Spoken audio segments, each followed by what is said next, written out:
Hi, I'm Dr. Blair Masters with Arkansas Physical Health and Rehab, and this is the second video in our series, Radiant Aging. If you want to be healthy as you age, you really might want to go back and check our first video, which was on forgiveness. And while to start out a series like this on forgiveness just shows you how important that concept is. But today, in the second video, second concept I want you to get is eat less often. And we're not talking about eating less, we're not talking about counting calories necessarily or anything like that. And those things can be valuable for sure, don't get me wrong, but eating less often is something that is extremely healthy for you. They have done a number of studies, especially recently, on what is called intermittent fasting every once in a while. And if you think about it, it's a lot like exercise.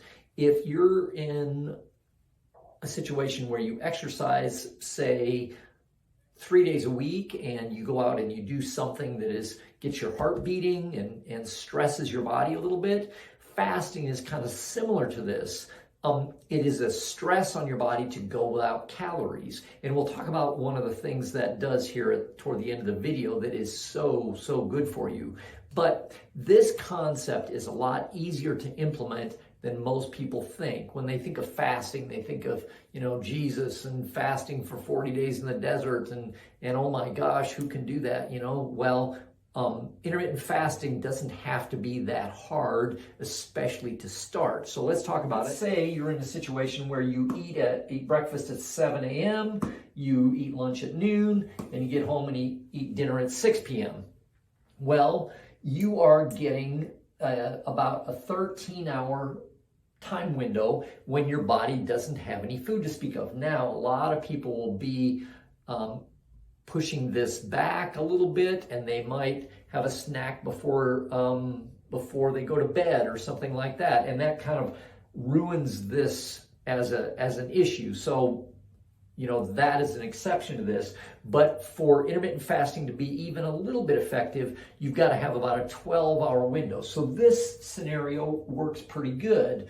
But what you may want to do, especially if you're just starting this, is move this meal in this direction where maybe you're eating at 5 o'clock, and then move this meal in this direction to where you're maybe eating at 8 or 9 o'clock. And this might be easier to do on a weekend or something like that, which is fine.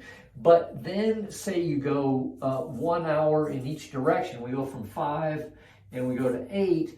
Now we've got like a 13-hour, 14-hour window here where we're not getting any food whatsoever. And your body has to adapt to that. And we'll talk about how it adapts to that in just a second. But the next step to this would be either like skipping dinner altogether. So you're going from noon all the way to like 7 a.m. or 8 a.m. the next morning and not having anything to eat whatsoever. Well, if your body is used to a situation where you're getting this really consistent amount of calories on a regular basis, and then you go to this kind of scenario, then there's a little bit of stress there. And that stress is good for you. It makes your body adapt to how to get by with fewer calories. And then the next step would be, I might skip my noon meal and I eat at 7 or 8, and then I go until 7 or 8 the next morning. Well, that's a 24-hour fast there, and that's a really significant fast. You really need to be metabolically healthy in order to do this.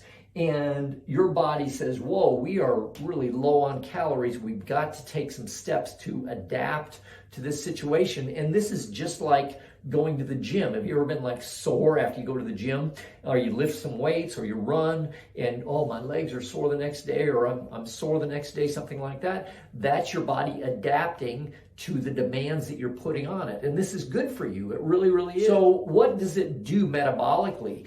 And this is kind of an easy explanation for this, but basically your body has two engines in it. One engine is for burning carbohydrates, and one engine is for burning fat and protein. And this isn't exactly how things work in your body, but it's a good analogy.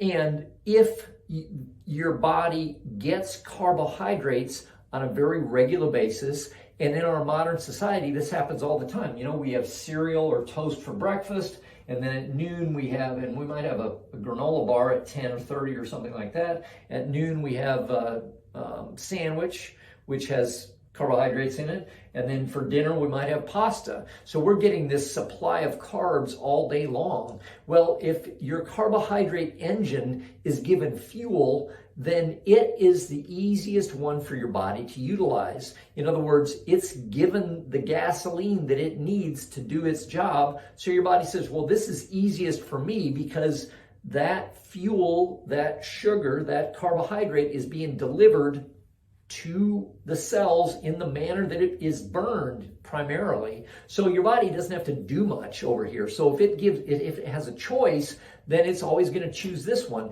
And what happens to your fat burning engine and your protein burning engine? Well, let's put this one in the garage and we won't use that because we've got more than enough gas for this guy over here. So we'll just get energy out of this fella. And this has some really grave consequences for your long-term metabolism.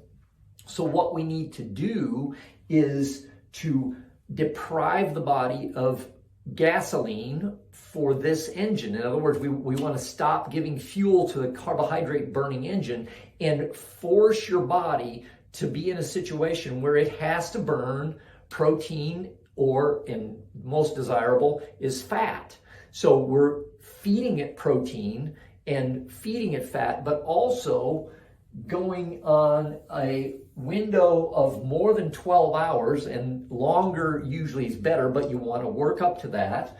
Longer's better, and your body says, okay, we aren't getting any carbs like we usually do. Let's burn the excess energy stores that are in the blood. Okay, good. We are burning that stuff. And then the liver kicks in and starts making some more carbohydrates from stored glycogen, and it starts burning all that up. But at a certain point, all that stuff's gone. So your body says, whoa, what do we do? What do we do? Hey, we've got to get this fat burning engine up and running. So it pulls this fat burning engine out of the garage and gets it going.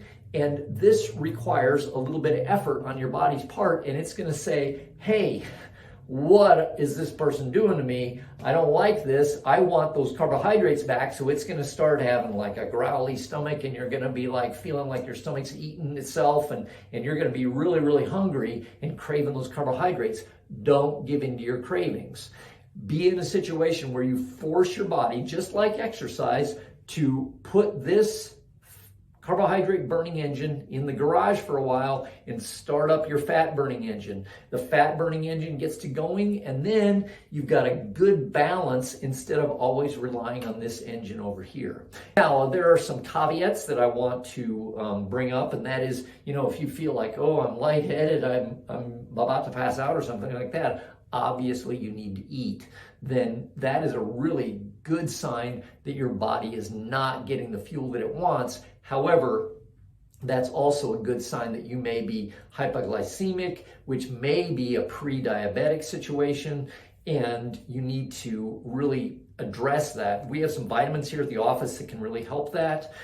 When you're eating on a regular basis, I recommend a Paleolithic diet, which does to some degree deprive you of carbohydrates anyway and forces you to burn fat and protein. And there's tons of benefits to this. There really are. I recommend it for everyone to do this, with the exception perhaps of diabetics who are really struggling to get their blood sugar under control. Do that first, and then go into this intermittent fasting situation. So I hope this video was helpful, and I really appreciate it. We're going to be moving on to our next one here soon, so you can pay attention to that. Thanks.